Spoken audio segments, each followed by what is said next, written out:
So what's on today's agenda? Well, the old Kubota been having an issue, and that's my issue. Oil light comes on at night.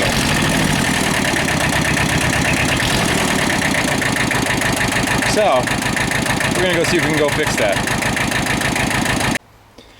Okay, so a little backstory on this is I've actually owned this tractor for about 10 years, and it didn't have an oil pressure switch hooked up to it, or no good, or you know, whatever the scenario is. So I believe I got schnookered on that end of it, but I looked it up and there's actually a technical service bolt-in add-on, a TSB, and what it's for, back behind the timing gears there's a plug, and it's just a press fit. It goes into the oil galley and it falls out, and I believe that is the plug right there, and then the oil pressure pretty much drops down to almost nothing, you know, just probably 5 pounds or so, whatever, you know, the resistance is to get the oil out of that hole, and then at an idle goes to nothing. So it's enough to turn the switch off when you rev it up, but not when it's lower. Unfortunately, it's kind of packed way inside there, and the loader's still on this. I have a block of wood on the cylinder to keep that from dropping down. I don't think I have to take care of any, remove any of the hydraulics for the loader. I should be able to work around that, but we're going to start digging our way into that, and then I'll turn you back on.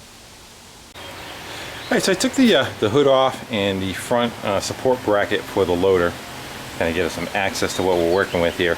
And it looks like I'm going to have to take off the front axle assembly, because I need to split it right here. I know it's dark, but essentially right there is where I need to split it going up, and then it allows me access to the timing cover. So having said that, my lift is kind of in the way, and I'm probably going to have to get floor jacks underneath there and all that kind of stuff to move it around. If you guys can see, I should back up a little bit. And in case, you know, the job doesn't get all the way done today, I want to be able to close the garage door. So what I think I'm going to do is I'm going to spin the tractor around so I got the loader more forward, and should give me some more floor space to work with there, and I can kind of jack the tractor up and whatnot. So I'm going to go do that before I take it any further apart and it doesn't run anymore. So in the interest of making it go a little faster, I took the grader blade off, and I took the bucket off too, just to give me some more room, make the tractor a little smaller. It's funny like that.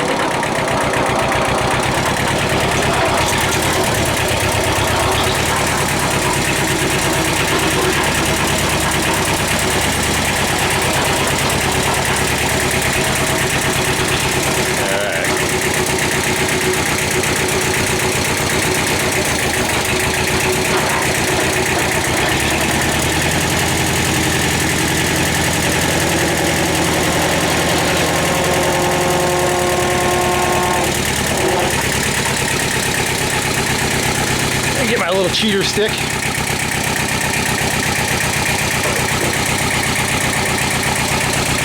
Yeah.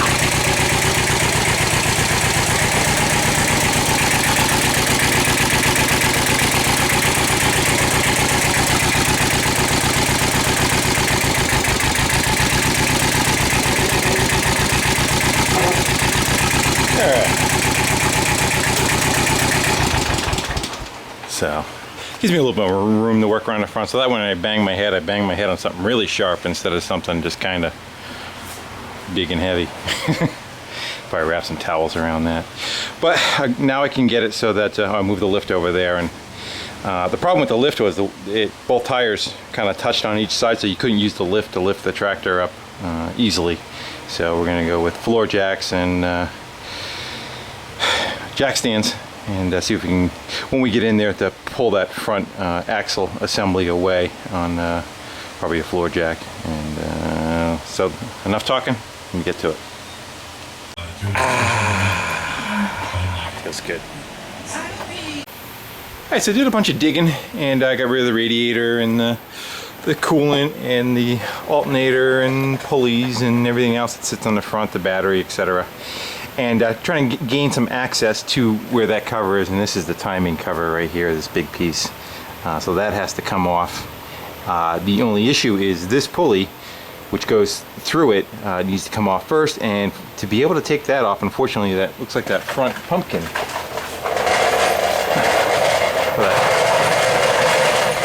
That whole front axle assembly needs to come out of there, because that's not going to be able to clear there to get that cover out. So I don't have a book on this, and I'm just kind of winging it. What I'm going to try doing is I see a couple of bolts here. There's two going into the oil pan on this side, I guess two on the other side, and one there and one on that side. And I'm going to loosen it up and take those bolts out and see if the front end will just slide forward. I'm not sure what it uses for a dry shaft, where it's just a slip yoke, or if it's something that's I got to get into through the front or something and actually disconnect. So I'm going to start on that and see if I can walk that away. Oh, plus I did a ton of cleaning. This thing was a mess. It was half-inch thick of just crap all over it. Still pretty dirty, but not as bad as it was. Anyway, I'm going to start taking that apart and see if I can get this front axle to pull forward. I got all those bolts out, and I clamped a piece of angle iron on there before I try pulling it away, just because it looks like it's top heavy. If I go to pull it out, I don't want it to spin around on me. So I figure that'll kind of help, like a little kickstand, and probably for reinsertion. You can always see it's already pulling apart a little bit. So again, I don't know what's going to happen as far as what it has for a dry shaft going to the front or fluids or anything, but we're going to wing it and see what we get.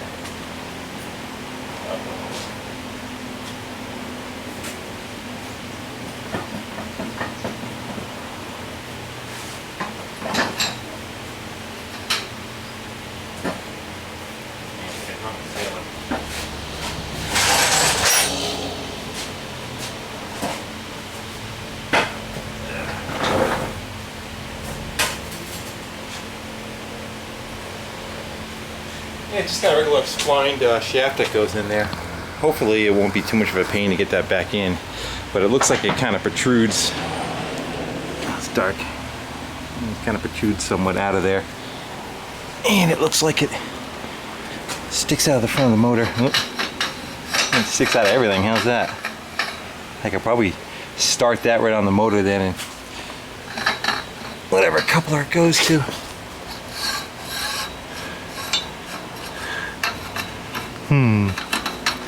Well, we're gonna find out one way or another, right?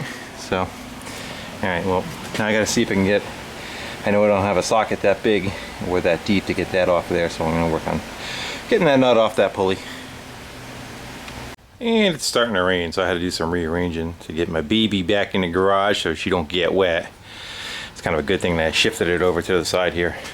But all right, I got the cover off. The biggest pain in the ass was a governor setup. You got two springs. There's one right there, and there's another one. I think it's on the cover.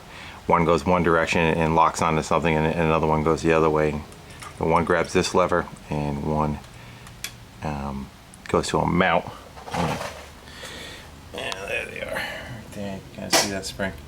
So you kind of have to work down through a hole and get a pick and get in there and take them off of there. So I tore it all down, and I wasn't quite sure where they were talking about where the oil passage was that fails and all. I just remember, you know, probably a month ago or 3 weeks ago when I ordered all the parts, seeing what it was. And when I first started looking, I thought it might have been this right here. This is the oil galleries for the oil pump. They have O-rings, and then there's a gasket around it. You see how the gasket's pushed out? I'm like, I don't know though, because the O-ring's still, you know, in some semblance of what it was. So I went back in and I bookmarked the thread. It was on a tractor form, and lo and behold, what it is at the end of the camshaft, and it's an aluminum plug that pops out, and that would be it right there. So the one plug that I looked up on the thing that they gave me was just one of these locating pins for the block. That wasn't what the piece that was causing it. So it's a smaller one, and that looks like it's, I don't know, about the size of a pencil eraser. And so what I'm gonna do now is they had steel, aluminum was the original one, and then I replaced it with a steel one. And I guess there's one on each end. I know you guys are never going to be able to see that. Actually, you can. You look all the way down the camshaft, you can still see the other end. It's probably better off without it. The other end is still in there. So the other side is good, but this is the side that popped out. And what they do is they take a steel one and press fit it into the hole, and then they tack weld it on top of that to hold it. So I'm going to go again and fashion my own up and do something on the lathe, whittle out something that'll fit in there, and do the same. Tack it in. So I'll probably get that far today and then maybe just wrap it up, and I'll probably make this a two-part video, and tomorrow I'll carry on with trying to reassemble it and see if we get oil pressure back. Well, good oil pressure back, we should say. So that's kind of a major leak, you know. Getting the pulley off, I did not have a socket for that guy. And I had to press it off afterward, but to get the nut off, I didn't have one that fit. So I just took an air hammer and a chisel, and you could always cheat on big nuts with that, and you can kind of wrap on them and spin them around. And so that's what I did. And this ring you fold over to lock it like a key. So I'll put it back together the same way. I think it's a 46mm socket, it says for it. So again, I'm going to work on whittling out that plug and get that in there. Then I'll probably just set it on jack stands for tonight, and then hopefully the weather will be better tomorrow. I can take the stuff back out of here and give myself a little bit more room and continue on. Alright guys, again, thanks for watching.